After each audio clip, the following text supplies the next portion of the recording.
Welcome to செல்லிஸ் kitchen. இன்றைக்கி நம்ம பார்க்க போகிறது மருத்துவ குணம் நிறைந்த மணத்தக்காளி கீரை துவையல். நம்ம சேனலை சப்ஸ்கிரைப் பண்ணாதவங்க சப்ஸ்கிரைப் பண்ணிக்கோங்க. அப்போ தான் நாங்கள் போடுற வீடியோஸ் உங்களுக்கு உடனுக்குடன் வரும். இப்போது மணத்தக்காளி கீரை துவையல் செய்ய தேவையான பொருட்கள் என்னென்னு பார்த்துடலாம். கொத்தமல்லி 1 ஸ்பூன் எடுத்துக்கோங்க, ஜீரகம் 1/2 ஸ்பூன், கடலைப்பருப்பு உளுந்தம்பருப்பு 2 சேர்ந்து 1 ஸ்பூன், பூண்டு 5 பல், மிளகாய் வரமிளகாய் 4, புளி ஒரு சின்ன நெல்லிக்காய் அளவு, சின்ன வெங்காயம் ஒரு 100 கிராம், துருவன தேங்காய் ஒரு 4 டேபிள் ஸ்பூன், உப்பு தேவையான அளவு. இப்போது மணத்தக்காளி கீரை துவையல் செய்கிறது எப்படிங்கிறத பார்க்கலாம். ஒரு கடாயாக அடுப்பில் வச்சுக்கோங்க. அடுப்பை பற்ற வச்சுட்டு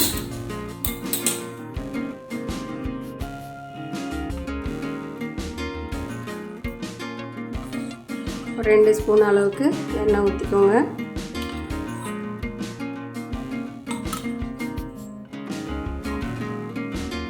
எண்ணெய் சூடான உடனே முதல்ல நம்ம எடுத்து வச்சுருக்கிற கொத்தமல்லி விதைகளை போட்டுக்கலாம்.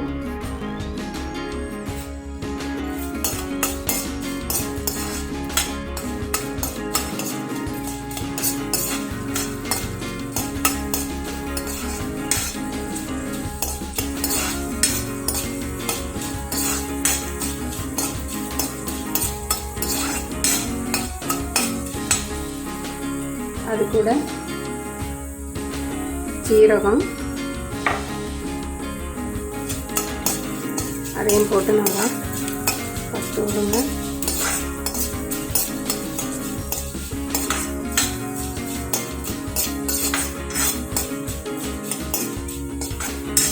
மல்லியும் சீரகம் நல்லா வாசம் வர அளவுக்கு வறுக்கணும்.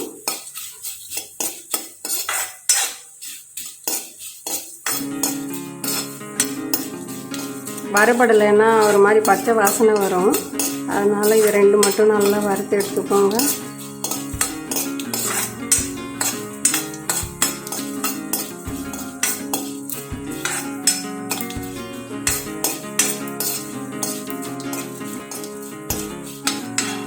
அடுத்ததாக கடலைப்பருப்பு உளுந்தம்பருப்பு 1 ஸ்பூன் அது சேர்த்துக்கலாம்.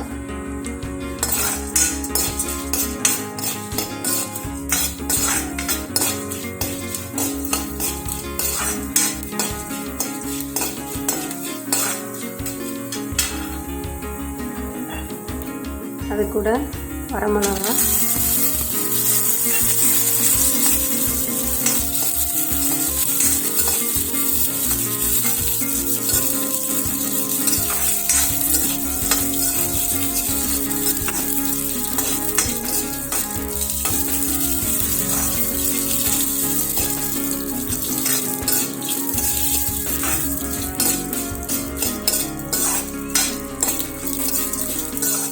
இது நல்லா வறுபட்டு வச்சு இதை தனியாக எடுத்து வச்சுக்கோங்க.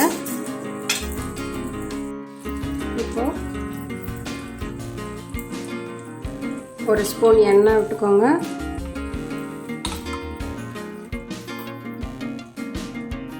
அதில் நம்ம எடுத்து வச்சுருக்கிற வெங்காயத்தை போட்டு வதக்கிக்கலாம்.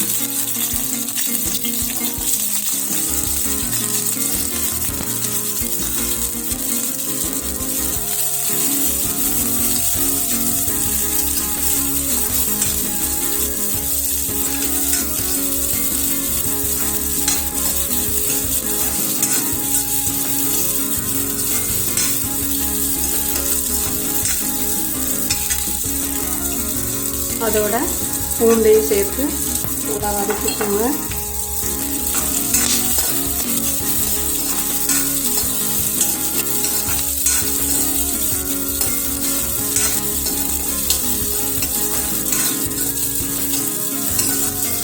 கீரை பொரியலாக சாப்பிட்டா கொஞ்சம் கசப்பு இருக்கும், அதனால் விரும்பி சாப்பிட மாட்டாங்க. இந்த மாதிரி துவையல் செஞ்சு கொடுத்தீங்கன்னா குழந்தைங்கள்லேருந்து பெரியவங்க வரைக்கும் எல்லாருமே சாப்பிடலாம். வயிறு புண்ணு இருக்கிறவங்களுக்கெல்லாம் இது ரொம்ப நல்லதாக இருக்கும்.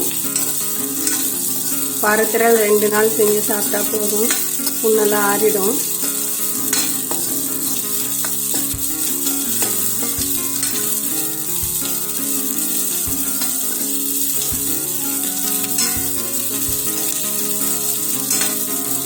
கீரையெல்லாம் வாங்கின உடனே சமைச்சு சாப்பிட்ருங்க. ஃப்ரிட்ஜில் எல்லாம் வச்சு யூஸ் பண்ணாதீங்க, அது டேஸ்ட்டே மாறி போயிடும். இப்போது வெங்காயம் நல்லா வதங்கிடுச்சு, இது கூட உளுவை சேர்த்துக்கலாம்.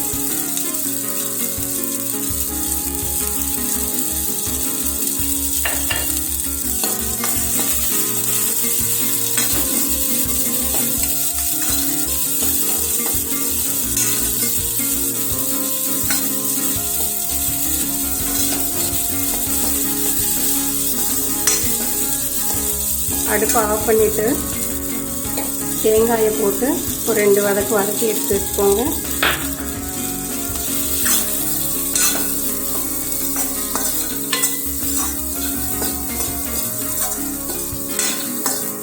அவ்வளோதான், அது சட்டி சூட்லேயே வதங்கினா போதும்.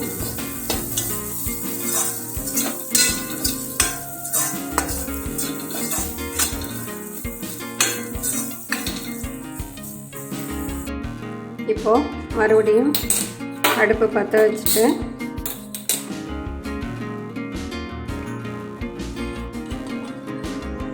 ஒரு ஸ்பூன் அளவுக்கு எண்ணெய் விட்டால் போதும்.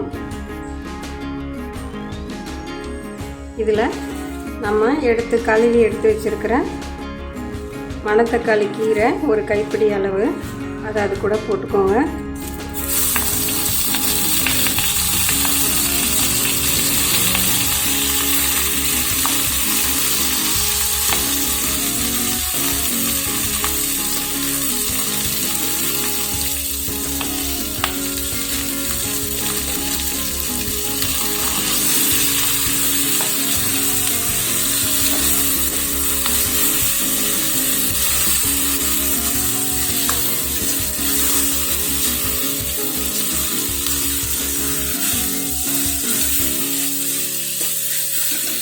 இந்த அளவு கீரை ஒரு 4 பேர் சாப்பிடலாம், அந்த அளவுக்கு எடுத்துருக்கேன்.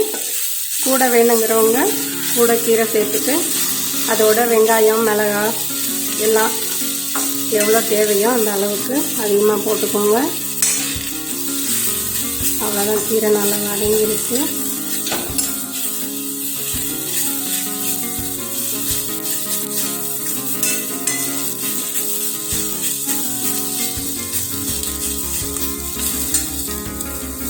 இப்போது தேவையான அளவுக்கு உப்பு போட்டுக்கலாம்.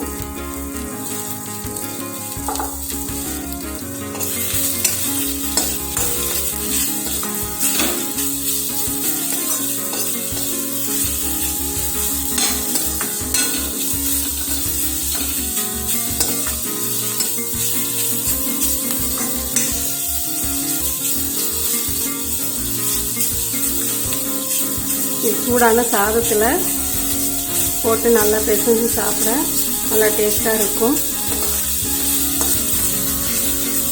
அவ்வளோதான், அடுப்பை ஆஃப் பண்ணிவிட்டு நம்ம முதல்ல வறுத்து வச்சுருக்கிற வெங்காயம் பூண்டு தேங்காய் மல்லி அதெல்லாம் எல்லாம் ஒன்றா சேர்த்து கலந்து விட்டுக்கோங்க.